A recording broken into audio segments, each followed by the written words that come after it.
लागे आई रे मोहे लागे वृंदावन आई रे मोहे लागे वृंदावन रे मोहे लागे वृंदावन रे आई रे मोहे लागे वृंदावन रे आई रे मोहे लागे वृंदावन रे लागे वृंदावन लागे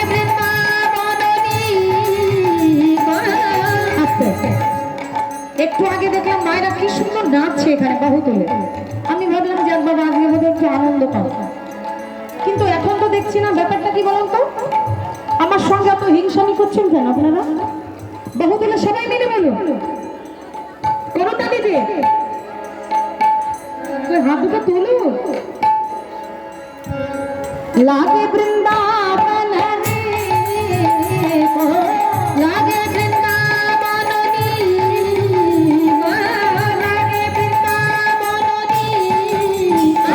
आई रे मोहे लागे वृंदावन आई रे मोहे लागे वृंदावन आई रे मोहे लागे वृंदावन आई रे मोहे लागे वृंदावन राधे श्याम श्याम श्याम राधे राम सीताराम राम राम राधे श्याम राधे श्याम श्याम श्याम राधे श्याम सीताराम राम राम राधे श्याम राधे श्याम श्याम श्याम राधे श्याम सीताराम राम राम राधे श्याम बोलो राधे श्याम श्याम श्याम राधे श्याम सीताराम राम राम राधे श्याम।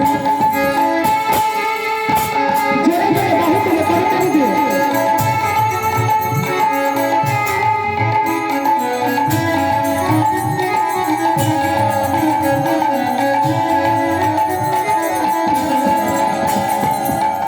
घरे घरे तुलसी ठाकुर सेवा घरे घरे तुलसी ठाकुर सेवा घरे घरे तुलसी ठाकुर सेवा घरे घरे तुलसी ठाकुर सेवा घरे घरे तुलसी ठाकुर सेवा घरे घरे तुलसी ठाकुर सेवा दर्शन दर्शन दर्शन गोविंद जी को दर्शन गोविंद जी को आई रे मोहे लागे वृंदावन आई रे मोहे लागे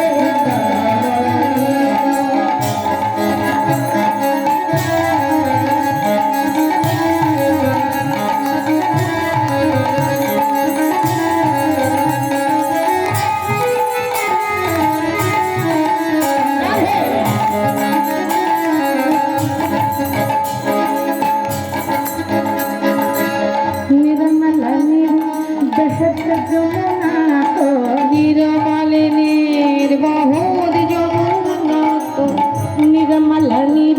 बहत जमुना को निरमालिनीर बहत जमुना को निरमालिनीर बहत जमुना को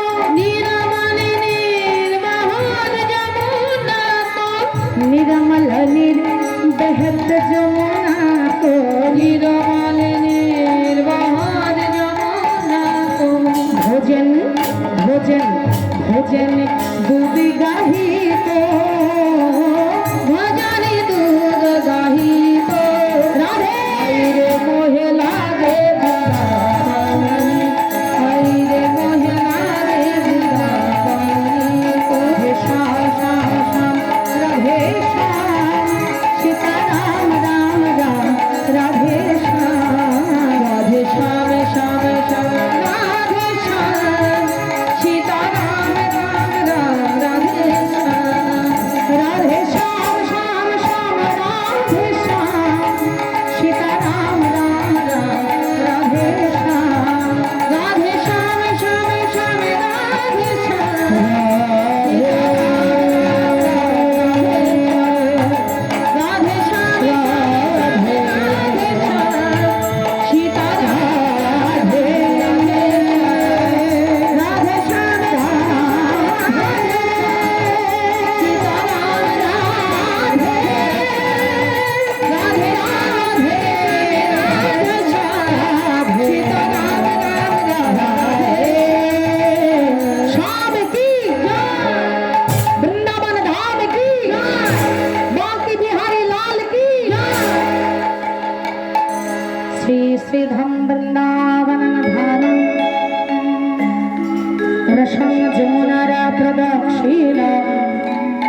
বাহ বাহ, খুব সুন্দর। দেখতে দেখতে বৃন্দাবন ধাম একেবারে পরিপূর্ণ হয়ে গেছে সকল ভক্ত মণ্ডলীতে। এবার সবাই মিলে আমরা আস্বাদন করবো ভগবান শ্রীকৃষ্ণের উত্তর গোষ্ঠ লীলা। এই লীলাটা এমনই একটা লীলা বাবা, হয়তো আপনারা আগে কোথাও কোনো জায়গায় শুনে থেকেছেন, অষ্টকালী লীলারই মধ্যে একটা লীলা। তবে আমি মনে করি আমার ব্যক্তিগত দিক থেকে আমার ভগবান শ্রীকৃষ্ণের 8টা পালার মধ্যে যে কটা পালা আছে তার মধ্যে উত্তর গোষ্ঠ পালাটা বাবা বেশি কঠিন। যদি বলেন কেন, দেখে 8টা কাল, মানে অষ্টকালীন বলতে 8টা কাল বোঝায়। 8টা কাল কি কি আপনারা একটু গুনে রাখবেন বাবা। প্রথমে হয় নিশান্ত, তারপরে প্রাত, তারপরে পূর্বাহ্ন, তারপর মধ্যাহ্ন, তারপরে হয় অপরাহ্ন, তারপরে সায়ং, তারপরে হয় প্রদোষ, তারপরে হয় নক্ষত্র। এই হলো 8টা কাল। এই 8টা কালের মধ্যে 8টা পালা হয়। সেটা কি কি? সকালে হয় রসদান, তারপরে হয় গমন গোষ্ঠ, তারপরে সূর্য পূজা, তারপরে উত্তর গোষ্ঠ, তারপরে রূপ অনুরাগ, তারপরে আক্ষেপ অনুরাগ, তারপরে হয় রাস, তারপরে হয় অলস। সকালবেলায় কুঞ্জ বর্ণনা করে আবার শুরু হলো সেই রসদান থেকে। এইভাবে নিত্যদিন ভগবানের লীলা বৃন্দাবন ধামে চলছে অহর্নিশে। একে বলা হয় নিত্য লীলা। এই নিত্য লীলার মধ্যে ভগবান একটা লীলাকে দুভাগে ভাগ করেছে। এই দুভাগে ভাগ করাটা কি? একটা হলো গমন গোষ্ঠ আর একটা হলো উত্তর গোষ্ঠ, মানে ফেরা গোষ্ঠ। একটা ঘর থেকে বেরিয়ে যাওয়া আর একটা ঘর থেকে বেরিয়ে গিয়ে পুনরায় আবার ঘরে ফিরে আসা। এটাই গৌর হরি। এই যে মায়েরা, ঘর থেকে যাওয়াটা কিন্তু কোনো বাহাদুরি নয়, তাই না? এই যে ভগবান শ্রীকৃষ্ণ ছোট্ট বালক গোপাল হয়ে তার নবলক্ষ ধেনু দ্বাদশ রাখাল একত্রিত হয়ে ওই যে গোচারণে যাওয়াটা, এই যাওয়াটার মধ্যে কিন্তু কোনো বাহাদুরি নেই। যে কেউ যেতে পারে। আমার বাবার যদি বাবা 10টা গরু থাকে, আমিও সে 10টা গরু নিয়ে ঘর থেকে বেরোতেই পারি, তাই না? এই বেরোনোর মধ্যে কোনো বাহাদুরি নেই। বলছে বাহাদুরিটা বুঝবো তখনই আছে যখন তুমি 10টা গরুকে নিয়ে গিয়ে ওদের পরিপূর্ণভাবে উদর পরিপূর্ণ করে নিয়ে তুমি আবার বেলায় বেলায় একেবারে ভালোই ভালোই ঘরে ফিরে আসতে পারবে। তখনই বুঝবো যে তোমার বাহাদুরি খালি কত। কেননা তুমি যে বনের মধ্যে যাবে ধেনুচারণ করতে, সেই বনটা তো খুব একটা সুবিধা নয়। ওই বনটার মধ্যে কত রকমের অসুরের দল আছে। যে বনটার নাম হলো কাম্য বন। সেখানে সমস্ত কিছু খাবারের দ্রব্য আছে। তুমি কি চাই, তোমার কোন ধরনের খাবার চাই, সব আছে। কিন্তু খাবার খেতে খেতে খেতে খেতে লাস্টে যখন তোমার পিপাসা পেয়ে যাবে, জলের প্রয়োজন হবে, তখন ওই জলটা কিন্তু তুমি সেখানে পাবে না। তাই গৌর হরি বল। একদিকে লীলা, অন্যদিকে জীব শিক্ষা, একটু বুঝে নেবেন বাবা। সব বলছে তোমার কত রকমের চাহিদা আছে এই দেহে, কত রকমের বাসনা আছে, সমস্ত বাসনা তুমি পূর্ণ করতে পারবে ওই কাম্য বনে।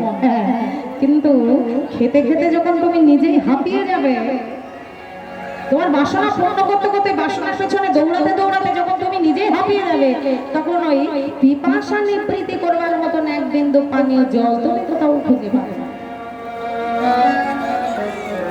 ওই বনের মধ্যে শুধু তাই নয়, আছে নানান রকমের অসুরের দল। অকাসুর, বকাসুর, বৃষাসুর, অষ্টাসুর, এগুলো তো বাহ্যিক জগতের কথা। তাহলে অন্তর জগতে যদি একটু যাও, তাহলে সেই বনের মধ্যে অসুরগুলো কারা? বলে সেই বনের অসুর হলো কাম, ক্রোধ, লোভ, মোহ, মদ, মাৎসর্য। এই সর্ব ঋতুর দল হলো সেখানকার অসুর। তাহলে তুমি যে যাবে আজকে বনের মধ্যে, এই যে ধেনুচারণ করবার বিধান জানো তো? ধেনুচারণ করার কিন্তু একটা নিয়ম আছে। সেই নিয়মটা তুমি জানো তো? মহাজন বলছে বাবা এই জগতে কে জানে বা না জানে আমার জানা নেই, তবে আমাদের গোপাল ভালো জানে। ওই জন্যই তো নবলক্ষ ধেনু নিয়ে তিনি নিত্যদিন যেতেও পারে, আবার ফিরেও আসতে পারে। তাই তো ওনার নাম হয়েছে 108টার নামের মধ্যে। ভগবানের তো 108টা নাম, এই 108টা নামের পেছনে কিন্তু এক একটা মাহাত্ম্য লুকিয়েছে, এক একটা মানে লুকিয়েছে। ভক্তগণ যে ভগবানের এই নামগুলো দিয়েছে, এই নামের পেছনে একটা না একটা কারণ আছে, যার জন্য ভগবানের এতগুলো নাম হয়েছে। যেমন ভগবানের শ্রেষ্ঠ নাম হলো কৃষ্ণ। এই কৃষ্ণ নামটা কে দিয়েছে? বলছে ধ্যানে জেনে গর্গাচার্য রাখিল ভগবানের নাম কৃষ্ণ। কেন? এই কৃষ্ণ নামের অর্থ কি? বলছে কৃষ্ণ নামের অর্থ হলো কর্ষণ, অর্থাৎ আকর্ষণ বিকর্ষণ দ্বারা ভক্তকে কাছে টেনে নিয়ে আসাই হলো কৃষ্ণ। নিতাই গৌর হরি বল। আচ্ছা, তাহলে ভগবানের এক নাম গোপাল হলো কেন? বলছে গো শব্দ ইন্দ্রিয়, পা শব্দ পালন, আর ল শব্দ হলো আইন। যিনি ইন্দ্রিয়কে পালন করবার আইন জানেন তিনি হলেন আমার গোপাল। নিতাই গৌর হরি বল। বুঝতে পেরেছেন মায়েরা? আমার এই দেহের মধ্যে যতগুলো ইন্দ্রিয় আছে এদেরকে ভালোভাবে পালন করবার আইন একমাত্র আমার গোপালই জানে, আমরা কিন্তু জানি না। আমরা যদি বলি এই চোখটাকে গোবিন্দের চরণে দিয়ে রাখতে, ওই চোখটা ওই দিকে চলে যায়। কেন বলুন তো? একটা সুন্দর রমণী ঝুমুঝুমু পায়ে যদি নুপুর বেজে বাজিয়ে সুন্দর করে সেজে গুজে রাস্তা দিয়ে যায়, কানে যখনই শব্দটা আসবে তখন চোখটা ওদিকে চলে যাবে। গোবিন্দের চরণটা ভালো লাগবে না, এটাই ধরি। তাহলে আমরা চোখকে যা বলি চোখটা শোনে না, কানকে যা বলি কানটা শোনে না। কিন্তু ভগবান বলছে এই ইন্দ্রিয়গণকে আমি যা বলবো তাই শুনতে বাধ্য। এই জন্য ভগবানের নাম হয়েছে গোপাল। বলছে যে শোনো, এই জগতে আসাটা কোনো বাহাদুরি নয়। আসতে এই জগতে মাতৃগর্ভ থেকে ভূমিষ্ঠ হয়ে জগতে আসাটা কোনো বাহাদুরি নয়। মায়ের গর্ভ থেকে ভূমিষ্ঠ হওয়ার পরে এখানে তুমি কি ভালো কাজটা করলে এইটাই হলো তোমার বাহাদুরি। এই জন্য একটা ভজনও লিখেছে বাবা ভক্ত কবি। এই ভক্ত কবির কিন্তু বাবা মুসলমানের ঘরে পালিত ছিল, হিন্দুর ছেলে হয়ে মুসলমানের ঘরে পালিত। তিনি এই গানটা লিখেছেন, কবিরা জব हम पैदा हुए जगह से हम रोए। বলছে আমি যখন পয়দা হলাম, আসতে মায়ের পয়দা মানে আমি যখন জন্ম নিলাম, তখন আমাকে দেখে আমার পরিবার, আমার আত্মীয় স্বজন, গ্রামবাসী সবাই হাসলো, তাই না? যখন একটা বাচ্চা হয় তখন আমরা সবাই হাসি না? বাচ্চাটা কিন্তু তখন কাঁদে, না করে কেঁদে ওঠে।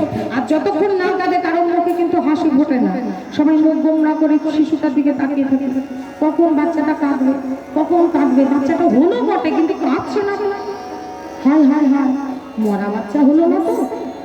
সকলের একটা দুশ্চিন্তা থাকে, যেই বাচ্চাটা কেঁদে উঠলো কিছুক্ষণ পরে না করে আমি সবার মুখে হাসি, এই এই এই আমাদের ঘর আলো করে দেখো দেখো একটা পুত্র এসেছে, একটা কন্যা সন্তান হয়েছে, তাই না? তাহলে কি মানে একটা শিশু যখন জন্ম নেয় তখন সে কাঁদে আর জগৎবাসী তাকে দেখে হাসে আনন্দে।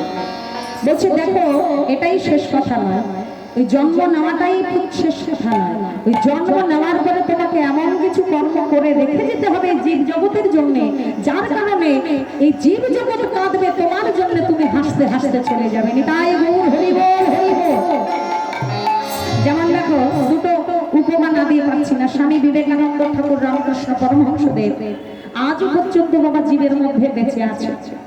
পরমাত্মা, সেই পরমাত্মা আজও কিন্তু জীবের মধ্যে বেঁচে আছে, তাই না? তারা কিন্তু গত হয়ে গেছে, সর্বলোক গমন করেছে, অথচ এখনো পর্যন্ত তাদের মৃত্যু দিবস, তাদের জন্ম দিবস এখনো আমরা খুব জাঁকজমক করে পালন করি। কেন করি না? তারা আমাদের জন্য এমন কিছু বাণী রেখে গিয়েছেন, এমন কিছু কাজ তারা জগতে রেখে গিয়েছেন, যার জন্য এখনো জগৎবাসীর কাছে তারা পূজনীয়। তাই বলছে কবিরা जब हम पैदा हुए जगह से हम रोए। ऐसे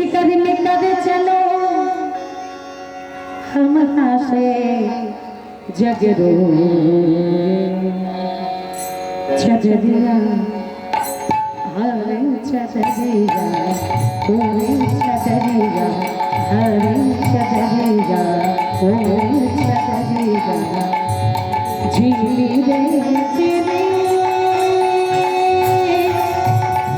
तेरा नाम रसबी छजरिया झीली रे झीली तेरा नाम रसबी छजरिया झीली रे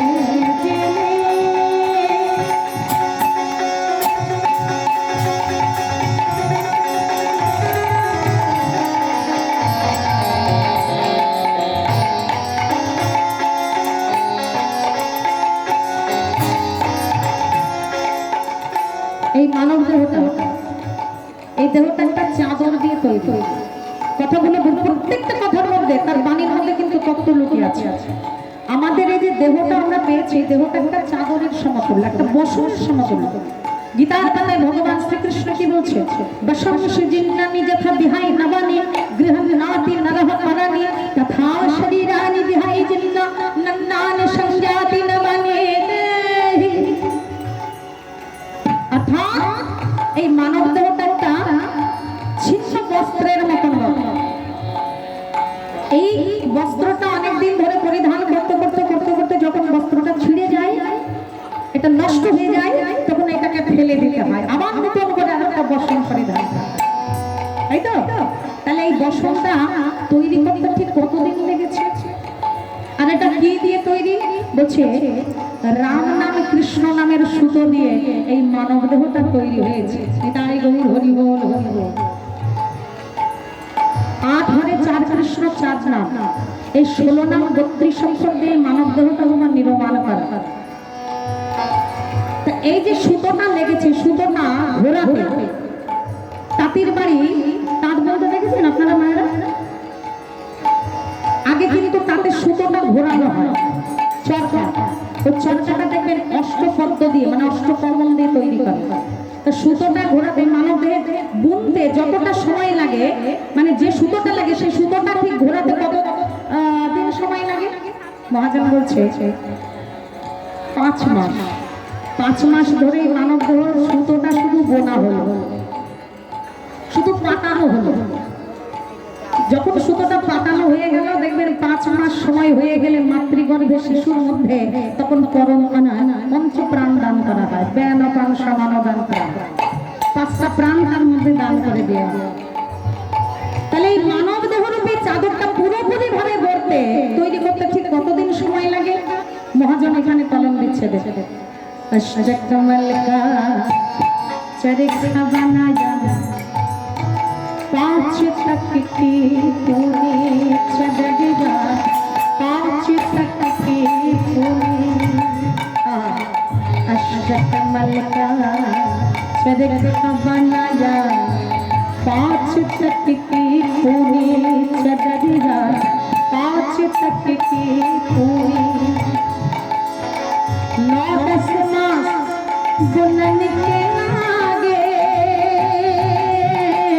9-10 मास बुनन के लागे कि तब फिर मैंने तेरी चदरिया झीले ये राम नाम रसबी चदरिया झीले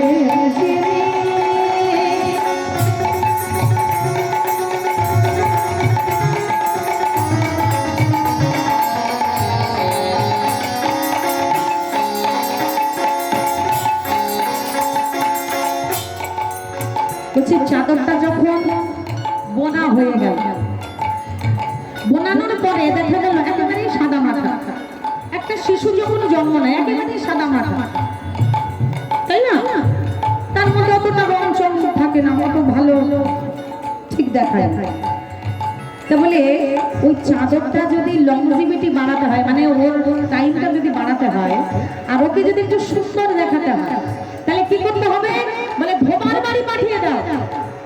তাহলে ধোবার বাড়ি পাঠিয়ে কি হবে? বলে ধোপা যখন ওই চাদরটা রং করে দেবে সুন্দর করে, দেখবে ওই চাদরের লংজিভিটিটা বেড়ে যাবে এবং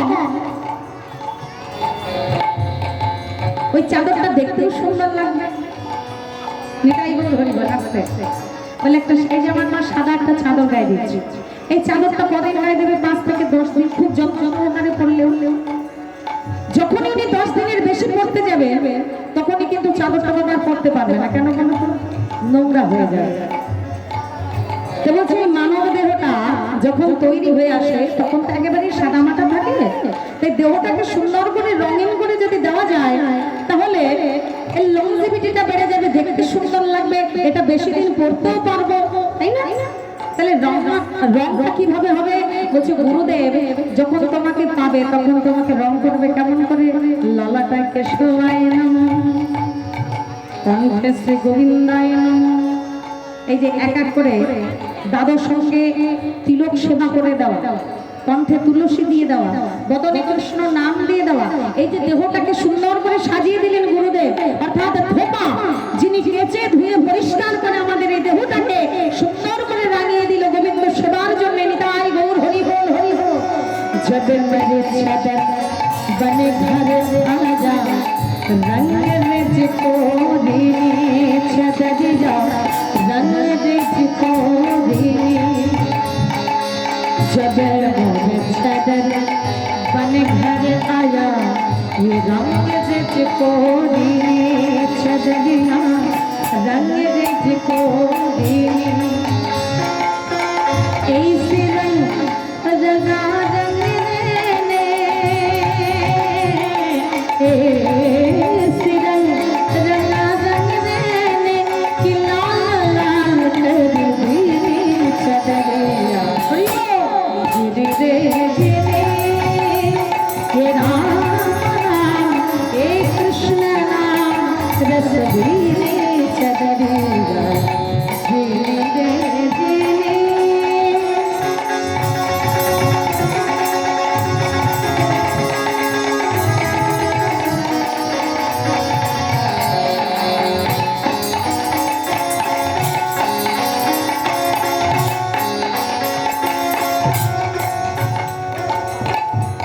কিন্তু দুঃখের বিষয়টা কি জানো বাবা? চাদরটা পেলাম আমরা, পড়লাম, কিন্তু চাদরের মান দিতে জানলাম। এই ভজনযোগ্য মানব দেহটা পেলাম বটে, কিন্তু দেহের মান আমরা রাখতে পারলাম। এই দেহটাকে পেয়ে আমরা কত গৌরব করি, আমি বড় ধনী, আমি বড় রাজা, আমি বড় জ্ঞানী, আমি বড় সুন্দরী। দেখবেন সুন্দরেরও একটা অহংকার আছে। যারা একটু দেখতে সুন্দর, মানে আমার মতো লেখা বোঝা নয়, কালো নয়, তাদের ভাবটা কেমন জানেন?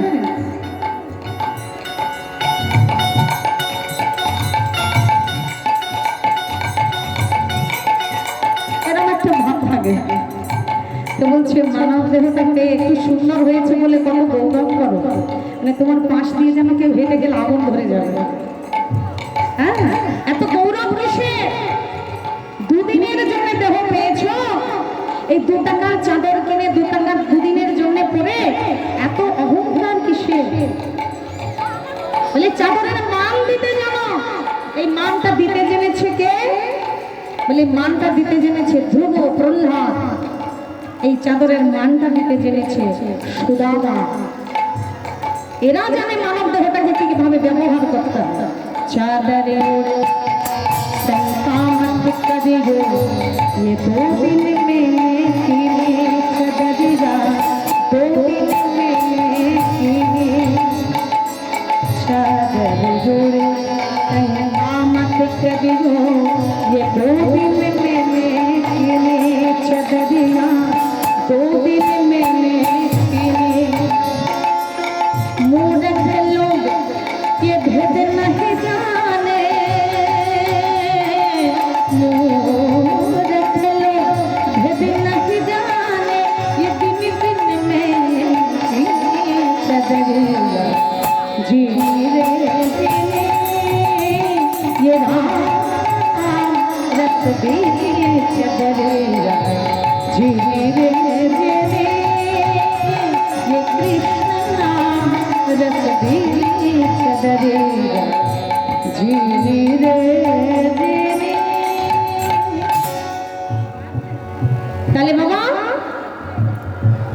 জগতে আসাটা কোনো বাহাদুরের মধ্যে পড়ে না, অর্থাৎ গোষ্ঠ ক্ষেত্রে যাওয়াটা কোনো বাহাদুরের মধ্যে পড়ে না। গোষ্ঠ ক্ষেত্র থেকে ফিরে আসাটাই হলো বাহাদুরি, তাই তো হলো। তাহলে আমরা এখানে এসেছি আমাদের ইন্দ্রিয়গণ চারণ করতে। এই ইন্দ্রিয়গণকে আমরা কে কেমন ভাবে কতটা ভালোভাবে নিয়ে আমার ভগবানের ঘরে পৌঁছাতে পারবো, এটাই আজকে আমাদের পরিকল্পনা। তাহলে আসুন সবাই মিলে সেই জায়গায় যাই। ভগবান তার নবলক্ষ ধেনু দ্বাদশ রাখালকে নিয়ে এবার গোষ্ঠ ক্ষেত্রে গোচারণে গিয়েছে। তো সেখানে গিয়ে ভগবান নিত্যদিন যেমন খেলায় মত্ত হয়, আজও খেলায় মত্ত হয়েছে। প্রভুকে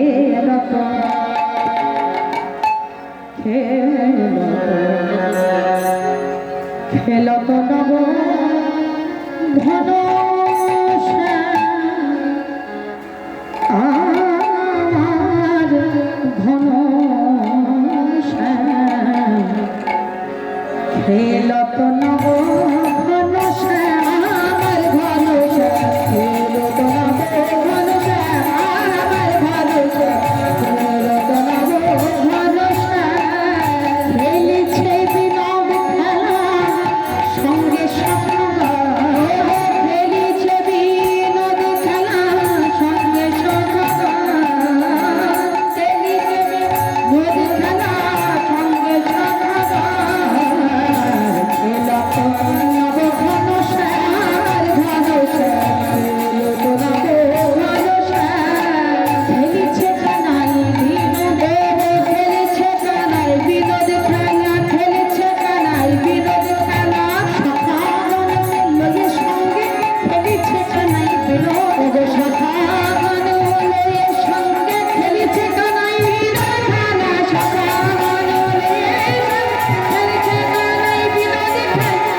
বিনোদী খেলা খেলতে হঠাৎ করে কি হলো বাবা,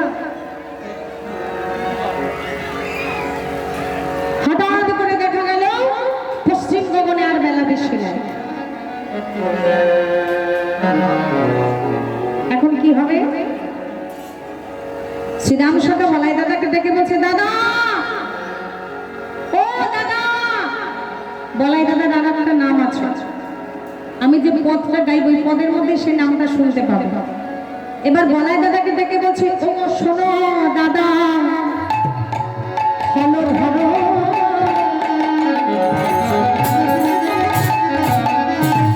ওগো মনে কিছু নাহি করো, শোনো দাদা হলো ধরো ওগো মনে কিছু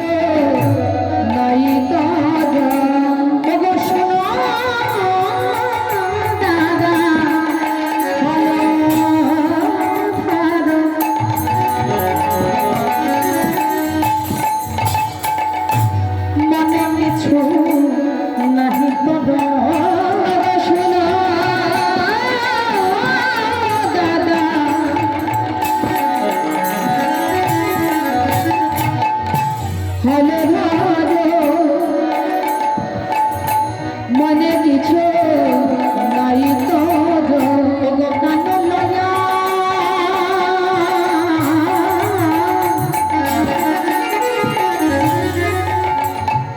আজ যেতে হবে হবে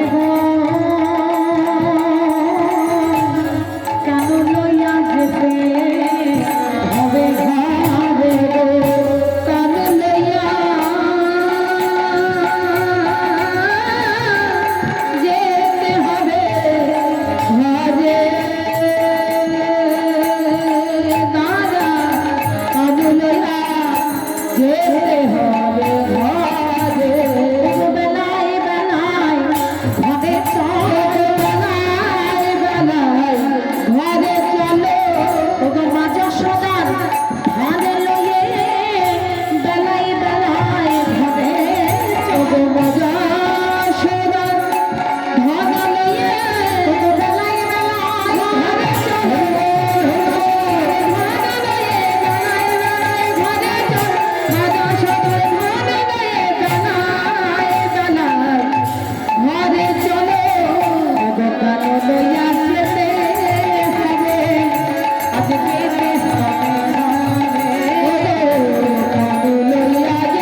যার কানই নাই সে কি শুনতে পায়? যার চোখ নেই সে কি দেখতে পায়? তো ভগবানের তো চোখও নাই, কানও নাই, হাতও নাই, পাও নাই, কিছুই নাই, কিচ্ছু নাই। হৃদয় গৌর হরিব মহাজন বলছেন না যে জ্ঞানীর কাছে তিনি ব্রহ্ম আর যোগীর কাছে তিনি পরমাত্মা। কি বাবা, তাই তো? তাহলে ব্রহ্ম কয় প্রকার? বলছে ব্রহ্ম হলো দুই প্রকার। কি কি? এক হচ্ছে নির্গুণ ব্রহ্ম আর এক হচ্ছে সগুণ ব্রহ্ম। তাহলে ব্রহ্ম কি করে শুনবে বাবা? নির্গুণ ব্রহ্ম আর সগুণ ব্রহ্ম, এই দুটোর মধ্যে তাৎপর্যটা কোথায়? বলে ব্রহ্ম যখন শূন্যে থাকে, কোন দেহের সাহায্য তিনি না নেয়, ততক্ষণ তিনি নির্গুণ ব্রহ্ম থাকে। আর সগুণ ব্রহ্মটা কখন হয়? যখন এই দেহের সাহায্য তিনি লাভ করেন। এটাই গৌর হরিব। এই মানব দেহের সাহায্য তিনি যখন নেন তখন তিনি সাকার রূপ ধারণ করেন, অর্থাৎ সগুণ। তার সগুণটা আমাদের মধ্যে প্রকাশ পায়। আর যতক্ষণ এই দেহের মধ্যে সেই পরমাত্মা রূপী সেই ব্রহ্মটা না আসছে ততক্ষণ পর্যন্ত তিনি নির্গুণ ব্রহ্ম। তাহলে ব্রহ্ম কেমন? অপানি পাদ জীবন গ্রহীতা আচক্ষুষ্য পশ্যতি শ্রী নিত্যকর্ম সবেদং ব্যক্তি তস্য চ বৃন্দান অস্তি তমাম অগ্রম মহন্তং পুরুষম আহু।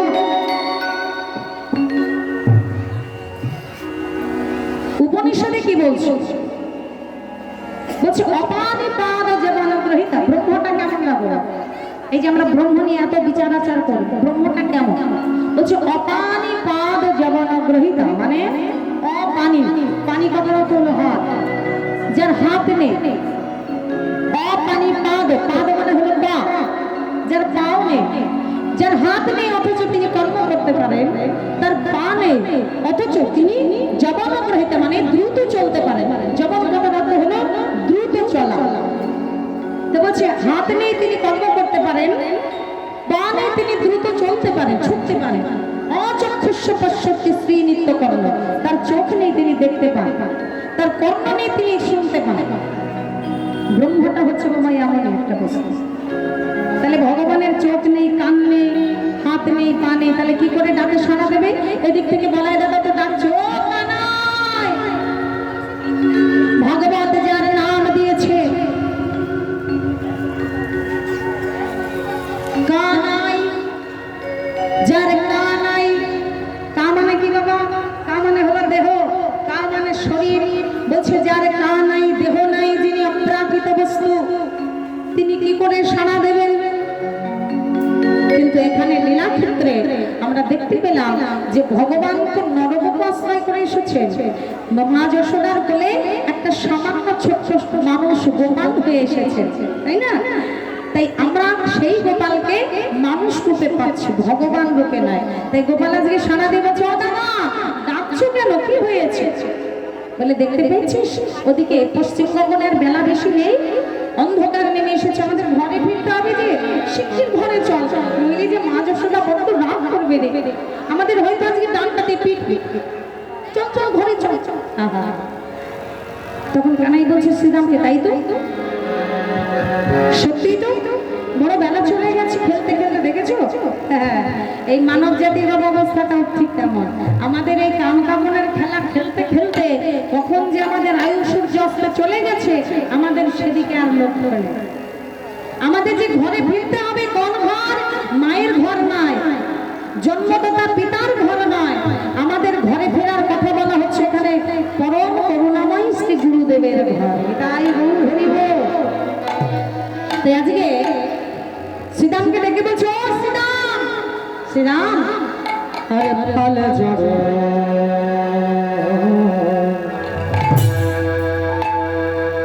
করো শ্রীরাম, শ্রীরাম শানদা সিংহা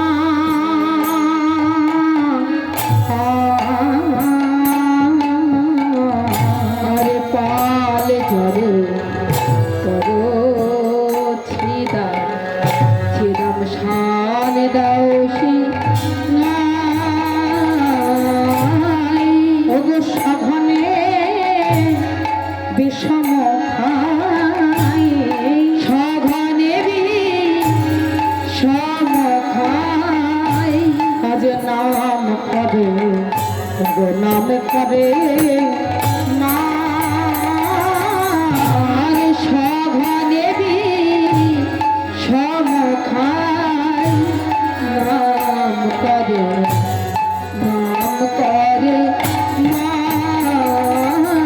আমার মায়ের নামে মায়ের নামে কাঁদে রে আমার মায়ের নামে কাঁদে গো মায়ের নামে কাঁদে গো আমি নইলে ভীষণ খাবো মায়ের নাম আমি নইলে ভীষণ খাবো কেন মায়ের নাম কাঁদে গো আমার নইলে ভীষণ খাবো কেন মায়ের নামে কাঁদে গো আমি নইলে ভীষণ খাবো আমি নইলে কেন ভীষণ খাবো মায়ের নাম ভীষণ খাবো মায়ের নাম কাঁদে গো নইলে কেন ভীষণ খাবো মায়ের নাম নইলে কেন ভীষণ খাবো মায়ের আমার মায়ের নামে কাঁদে রে আর সভা দেবী সম খায় নাম করে নাম করে বিষম খাচ্ছে গোপাল কেউ মনে করলে দূর থেকে বিষম খায় না আজকে গোপাল বিষম খাচ্ছে বারবার করে কেন বলে ওদিক থেকে যে মা মনে করছে বারবার করে সন্ধ্যা হয়ে গেছে গোপাল এখনো ঘরে ফিরছে না তাই বারবার করে মা যশোদা ওদিক থেকে গোপাল গোপাল করে ভাবছে আর এদিক থেকে গোপাল বিষম খাচ্ছে শ্রীরামকে ডেকে বলছে ভাই শ্রীরাম দেখ না 9 লক্ষ ধেনুর পাল কিন্তু একটা দুটো নয় 9 লক্ষ ধেনু বল এতগুলো ধেনু এক জায়গায় করা কি চারটিখানি কথা সব তো ছেড়ে দিয়েছি মাঠের মধ্যে তাহলে এই ধেনুর পালকে এক জায়গায় করতে হলে ভাই শ্রীরাম তোর সাহায্য ছাড়া যে আমি পারবো না তাই বলছে পাল জড়ো করো শ্রীরাম সাঙ্গাও সেঙ্গা আসতে ও মাইনা পাল হয় কখন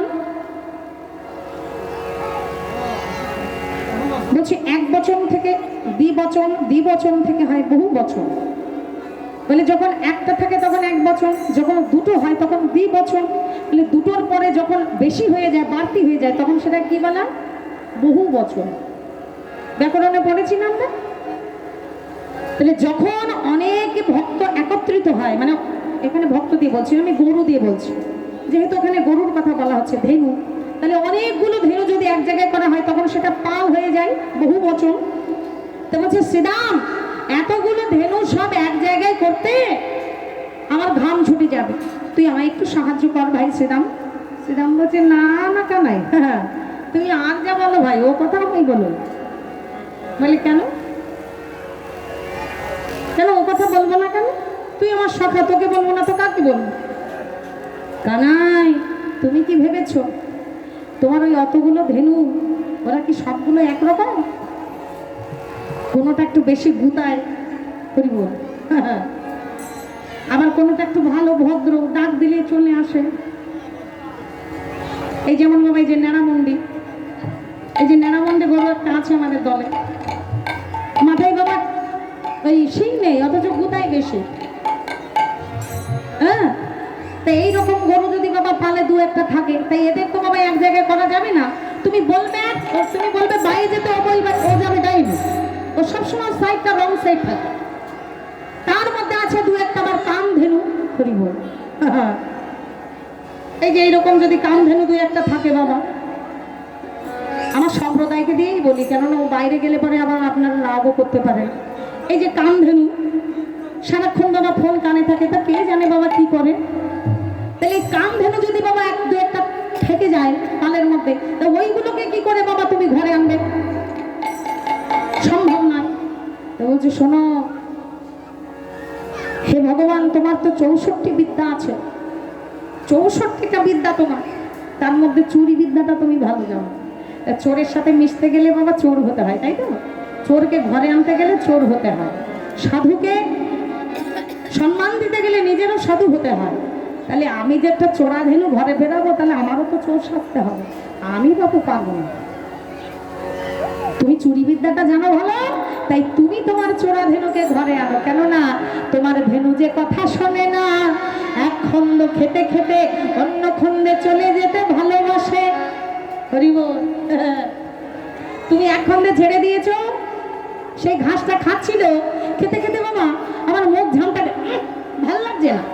বলি এক ঘাস আর কতদিন খাবো, একই স্বাদ, ভাল লাগছে না। বেড়া টপকে যখন অন্য খন্দে চলে যায়, বলে তাকে ঘোরাবো আমি কেমন করে, হৃদয় গৌর হরিব।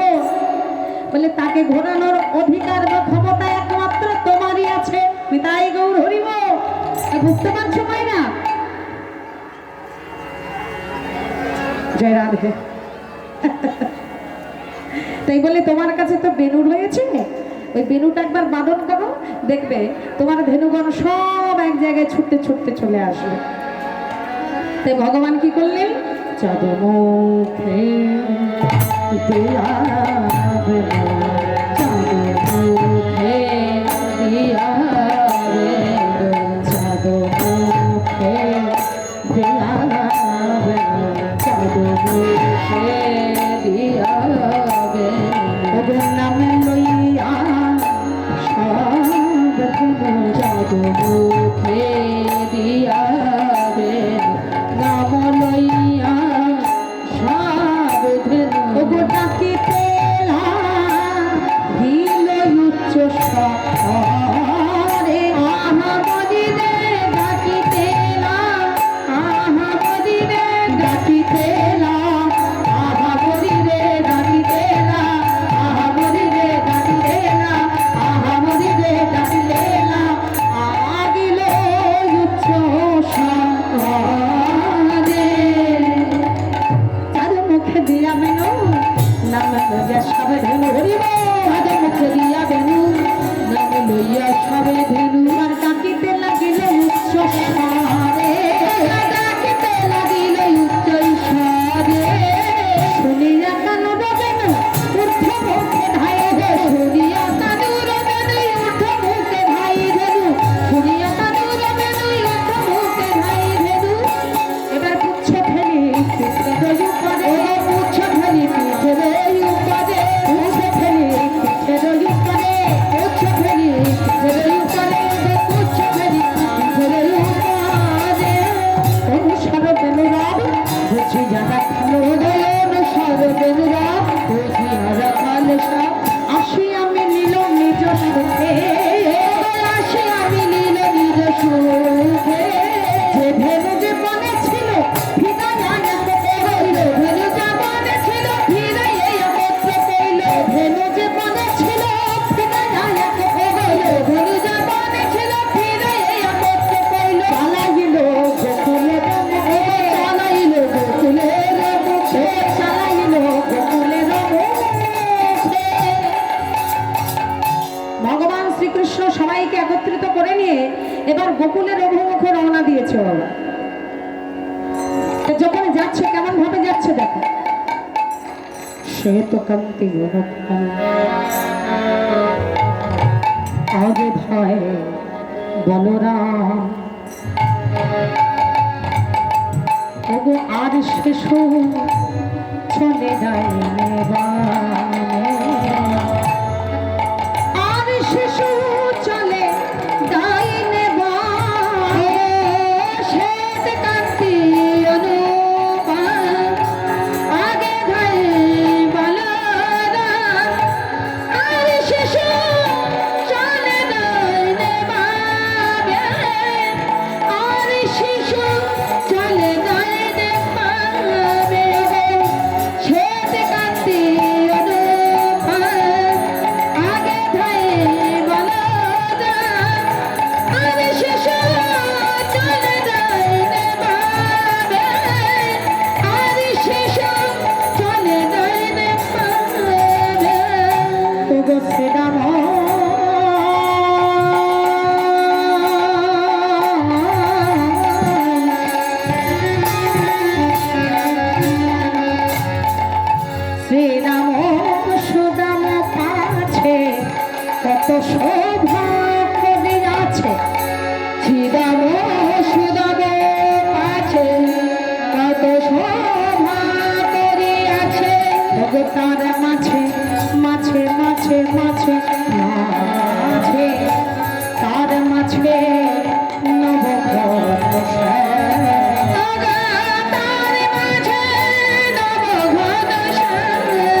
এবার চলে নদে স্বামী নাগে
রাধেশ্যাম হৃদয় গৌর হরি বল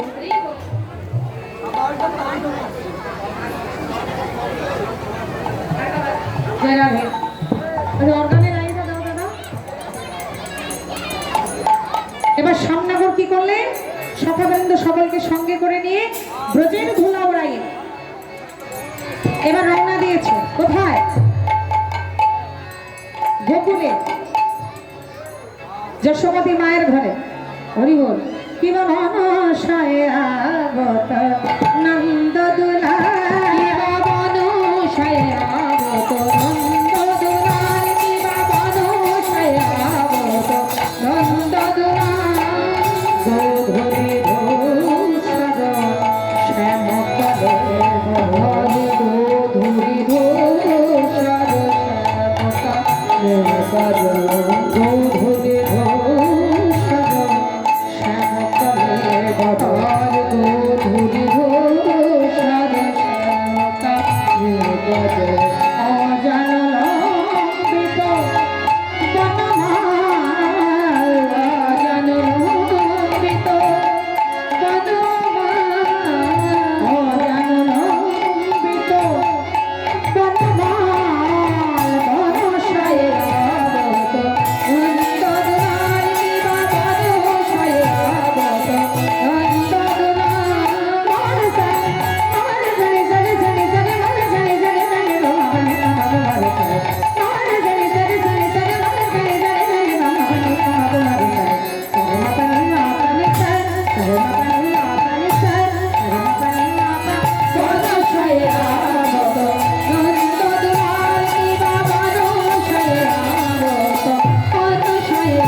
তাহলে বাবা গোকুলের দিকে যখন রওনা দিয়েছে আর দেরি করে লাভ নেই, কেন এর পরবর্তীতে এবার অধিবাস কীর্তন রয়েছে।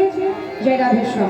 এবার তাড়াতাড়ি করে আমাদের গোপালকে যশোমতী মায়ের করে তুলে দিতে পারলেই আমাদের ছুটি, আপনাদের নয়, কারণ আপনারা আবার অধিবাস কীর্তনের সঙ্গে কীর্তন শুনবেন, গাইবেন, তারপর আপনাদের ছুটি। এটাই বলবো। এইবার গোপাল যখন যাচ্ছে শ্রীরাম সুরাম সবাইকে নিয়ে কোথা দিয়ে না যাবতের পথ ধরে, এদিকে শ্রীমতী রাধারানী আমার অট্টালিকার উপরে বসে আছে প্রাণ গোবিন্দকে দর্শন করবে বলে। তো বধূকে ওই পথ দিয়ে যেতে দেখে ললিতাকে ডেকে বলছে, ললিতা রে ভালো করেছে দেখ সজনী আমার বধূর পানে, যে রঙে চরণ চন্দন দিতে কর ধর কম্পিত হয়, যে চরণ সাজাইতে হস্ত কম্পিত হয়,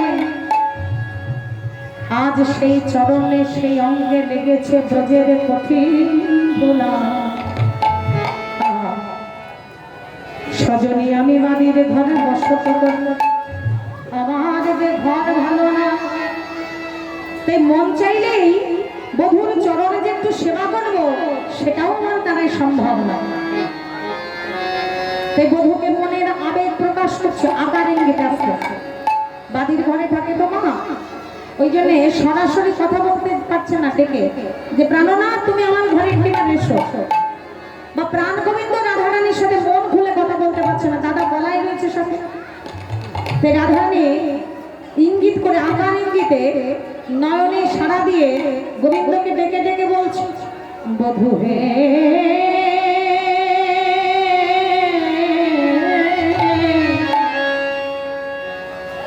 একবার ওই না বেশে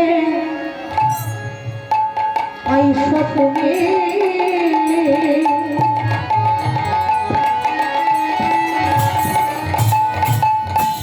ওগো দাদা যে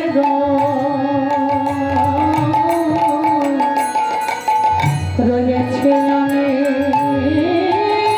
আবার ওই না বেশে আইসো তুমি।